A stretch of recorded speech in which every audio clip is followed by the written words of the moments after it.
August of 2025, Officer Paul Donahue was a police officer with the Brooklyn Park Police Department, and that was since January of 2008. Officer Donahue has been assigned to the department's training unit over the last 4 years as the training coordinator and has been a member of the SWAT team for 10 years.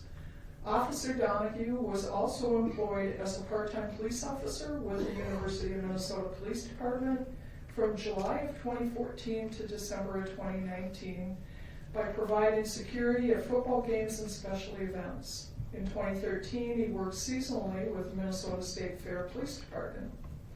Officer Donahue has a Bachelor of Science degree in Criminal Justice from North Dakota State University.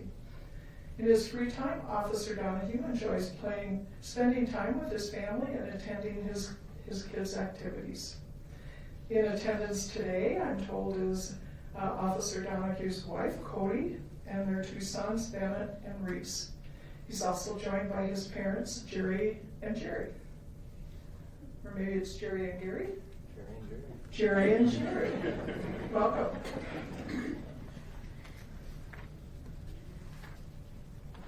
Last but not least, Andrew Claypool. Before joining the Airport Police Department in August of 2025, Officer Andrew Claypool was a detective with the Brooklyn Park Police Department. He started with Brooklyn Park in 2003 and served as a patrol officer, a field training officer, street crimes officer, and crisis negotiator before being assigned to investigations as a detective in 2007. Officer Claypool started his law enforcement career with the St. Francis Police Department in 1999 and worked as a patrol officer and school liaison officer before leaving for Brooklyn Park PD. Officer Claypool has a Bachelor of Arts degree from St. Cloud State University in Criminal Justice. Go Huskies!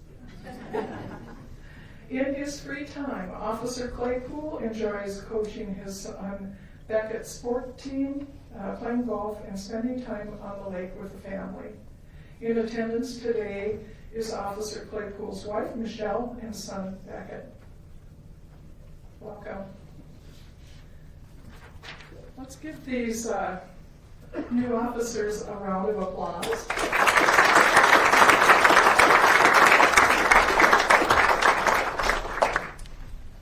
And I'm going to read the oath of office. There's 2 points at which you'll be asked to acknowledge and say, I do.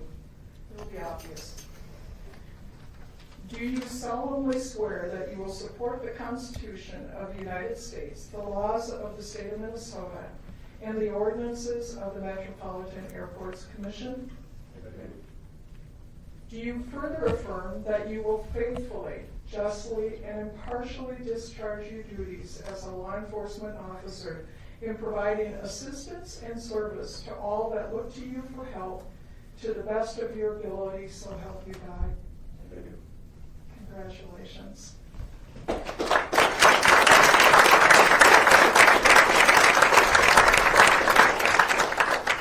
And do we have a photographer? I just got it. Oh, okay. I just got the group from over there. Oh, okay. If we want to do more, I can do more. Would you like a group? Sure. Kind of. Yeah. Or are you good? I can do. Let's do it. The group with the chair. Get the group with the chair. Chief. Where do you want? In the center. In the center.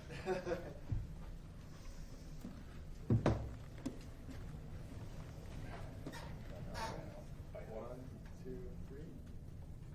1, 2, 3. And one more. Great. Excellent. Thank you. Thank you.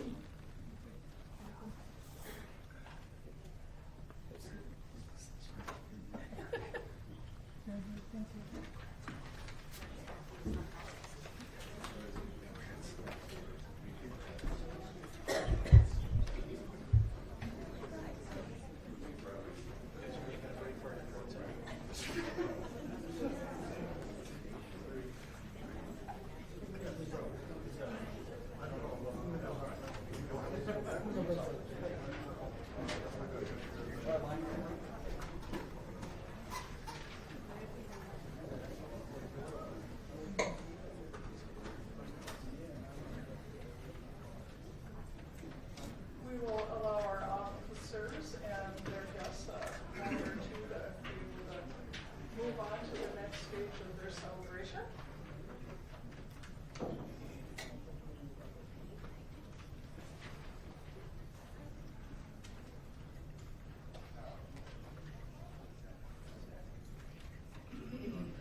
do need to register, complete a speaker card that's available at the back of the room.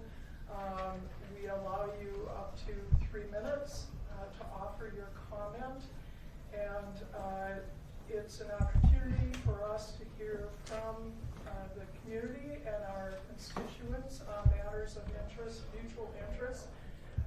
We listen, but we generally take just a listening position on that, and appreciate your cooperation with our process. With that, I will start with Samantha Diaz-Powell. I invite you to come to the podium. Please state your name and who you're representing, if anyone. Thank you, Chair Garland. My name is Samantha Diaz-Powell. I am the Deputy Chief of Staff at SEIU Local 26. We represent airport workers, and we are the home of the organizing committee for thousands of rideshare drivers. These workers power MSP every single day.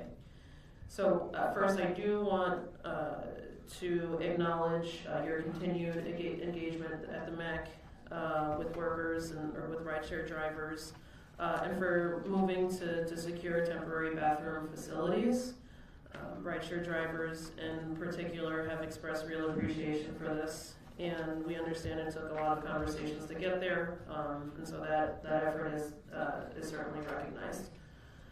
But at the same time, we need to speak honestly about the gravity of the moment that we are in. MSP does not feel like the same airport it did even a few weeks ago. Workers are showing up to their jobs carrying fear that they should never have to carry at work. That fear is widespread and it's growing. Our members have watched colleagues and people they know fail to return to work here at MSP. That has been deeply destabilizing, traumatic, and frightening for the workers here at this airport. It is important to remember that workers at MSP go through an exhaustive vetting process to be authorized to work here at this airport. They are screened, they are badged, and monitored precisely because this is a secure airport environment. Given that reality and given that exhaustive process that each worker has to endure, it is deeply troubling and quite frankly unclear why ICE agents and CBP in plain clothes have been detaining and effectively abducting workers here on airport property. We have heard directly from members who were detained also and placed on flights from right here at MSP. The workers we are speaking about had authorization to be in this country. This is not abstract. These are human beings who serve our food, move our luggage, and keep this airport operating safely every day. No Minnesotan, no human being deserves this targeting. No worker, no human being should have to go to work wondering if they will be detained or swept up without due process, which is exactly what is happening. We need MEC to recognize that public safety includes the workers' safety, dignity, and the right to work when they're here without fear.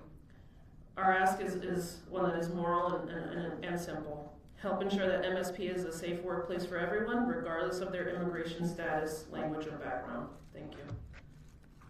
Thank you.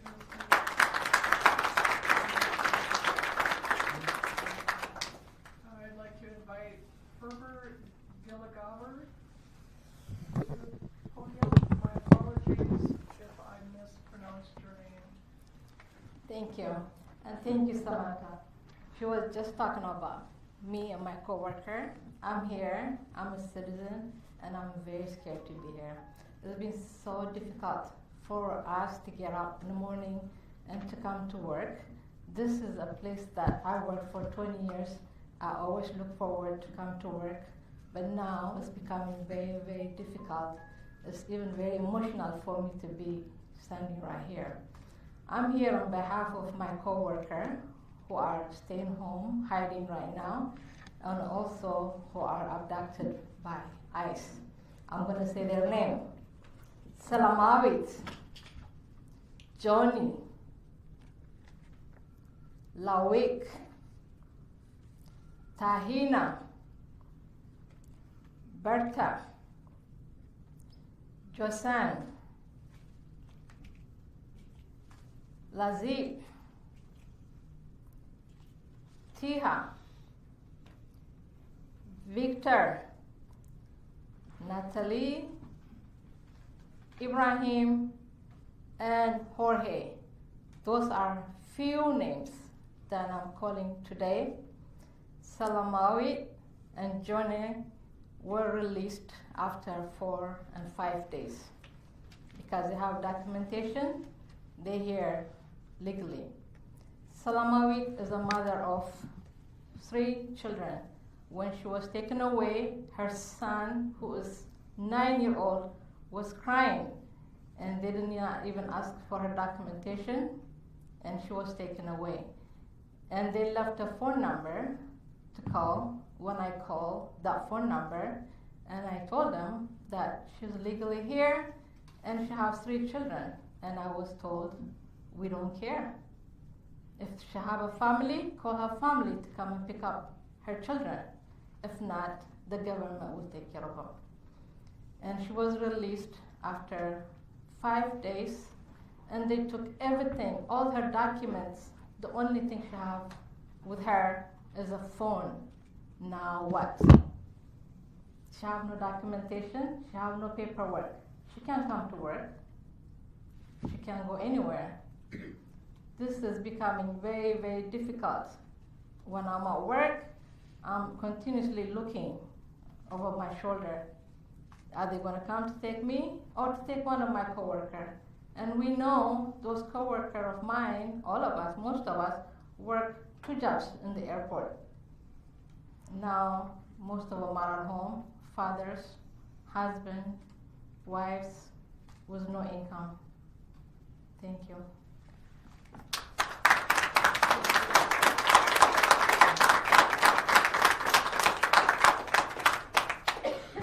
I'm going to invite Jeff Paquette from Unite Here Local 17 to the podium.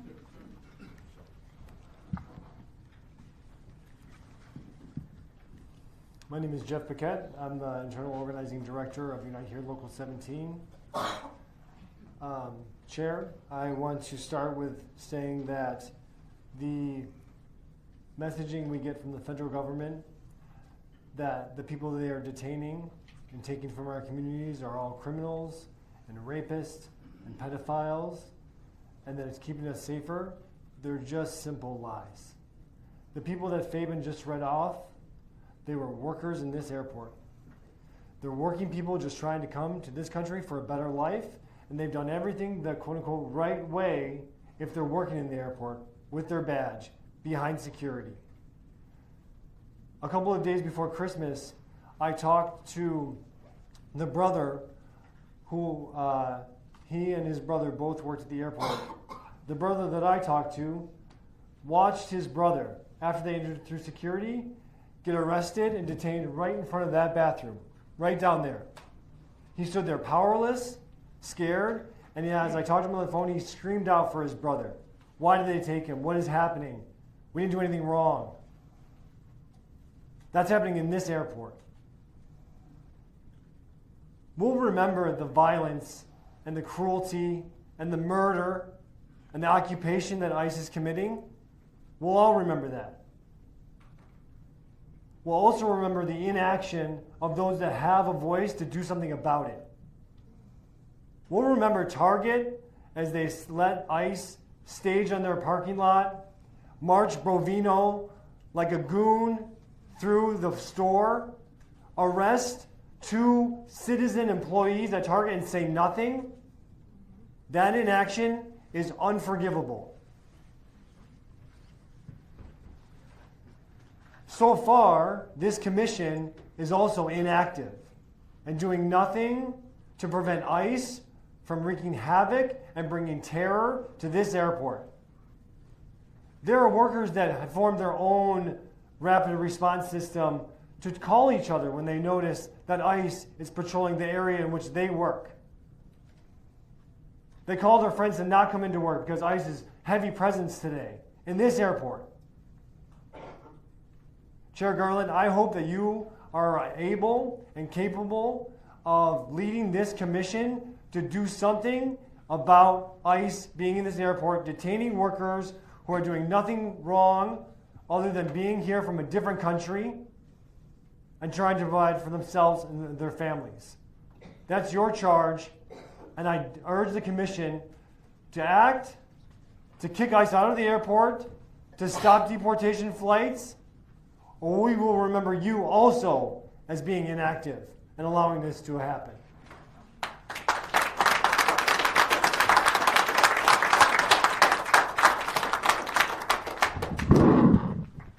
Nick Benson from Minnesota 5050, or 5501, excuse me. Minnesota 5051. It's a tricky name to read off. For people who are sitting in the back of the room here, you may be able to look out at Signature and see the deportation flight that just arrived a couple of minutes ago.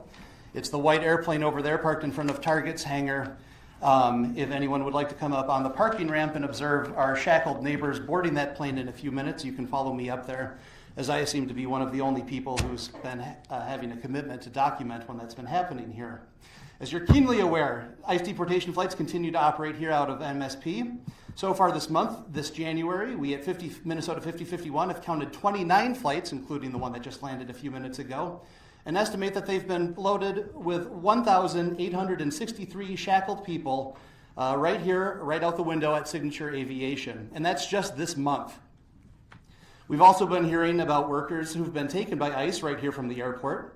These people are not the worst of the worst. They are not illegal. In fact, they represent our very best. They are people who are working very hard, legally, doing things the right way to serve us, the traveling public. We brought these ICE flights to your attention in November, and despite getting a few words of concern from the commission, the official stance of the airport ever since has been to stick its head in the sand. The airport has been sticking with the same lines about not having advanced knowledge of these flights that operate here. Emails from whistleblowers and at the airlines and here at the airport are about forthcoming enforcement actions are dismissed as unsubstantiated rumors. And at the last meeting here, your leadership explained that if something happens, we should call the police. There are more patrols from the police, but also the police can't do anything. So I would like to know how that's supposed to allay any fears if your solution is to call someone who won't do anything. I don't understand the strategy of that. I think it's past time that the airport acknowledge the plain and clear reality that as it exists now. Not only that you've had workers here getting taken from the airport, but that it was wrong because these qualified people here are here following the rules. Keeping your mouth shut is a disservice to the public, your workforce, and you cannot keep punting your obligation to comment on these activities away to other parties that won't tell the truth. Furthermore, for something you can do, I would strongly encourage the commission, as we did last month, to follow the example of Seattle Boeing King County Field and get a web camera established so we can monitor the flights as they're getting loaded there, and also to offer a monthly report with statistics on where these flights were and how many people were on them. Seattle was able to figure it out. I'm sure you can too. I've seen firsthand the work that the Noise Oversight Committee can accomplish here. They've got dozens of calibrated microphones all over the community, as you know. Asking for the simple infrastructure of a camera and some staff time to do that should not be too big of an ask and not too much of a lift, so we can get some transparency as to what's going on here at the airport. So to reiterate, I would like clarity with the voice that the airport has to express how this is plainly and simply wrong, that they are taking your employees from the airport here when they're doing things the right way. And we would like you to help us provide transparency on the flights that are operating here, since more than 1,800 of our neighbors shackled have flown out of Minneapolis just this month. Thank you.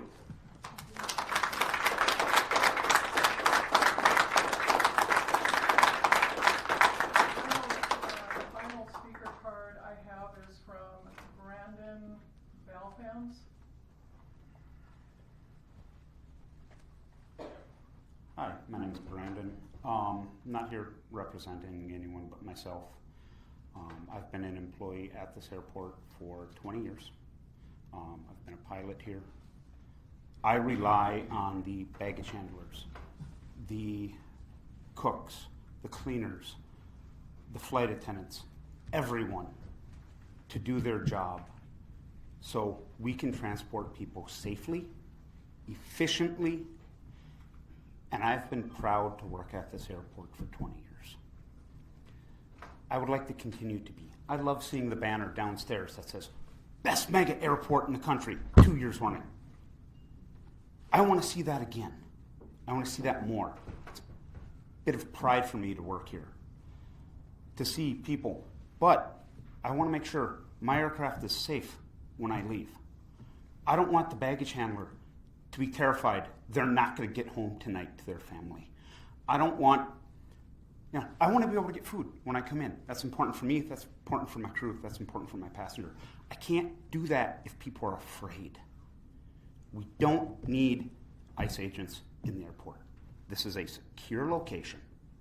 We are safe here. I've never had an issue up until now, worried that my baggage handlers aren't going to be here tomorrow, that my flight attendant's going to be worried, that anyone I'm working in is terrified to be at work.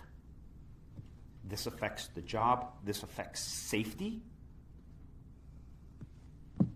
and I want to have pride in my home airport. Thank you.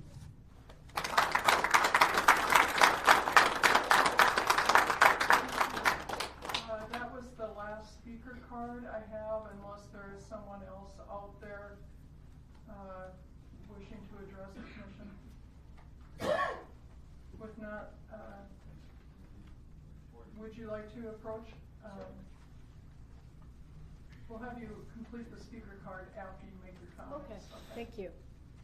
Thanks for allowing me to speak. My name is Tricia Connolly. I'm actually from Evanston, Illinois, just north of Chicago. And I would like to encourage all of you to think about what this represents. This represents people coming together and working together to unite for a common cause. And all of you can do that too. We have airports all over the country dealing with some of these same issues that you're faced with today. I hope you're in contact with them, and I hope you can find solidarity in coming up with a great plan to keep people safe here at the airport, and also the gig workers out there picking people up. Because in Chicago, we had some real devastating things that happened right on airport property with our gig workers who were transporting people.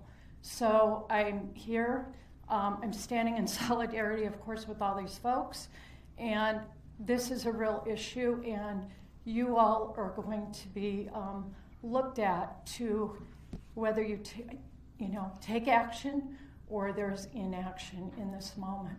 So please go forward, come up with some plans that you can, keep safety here at the airport and just outside of the airport. Thank you.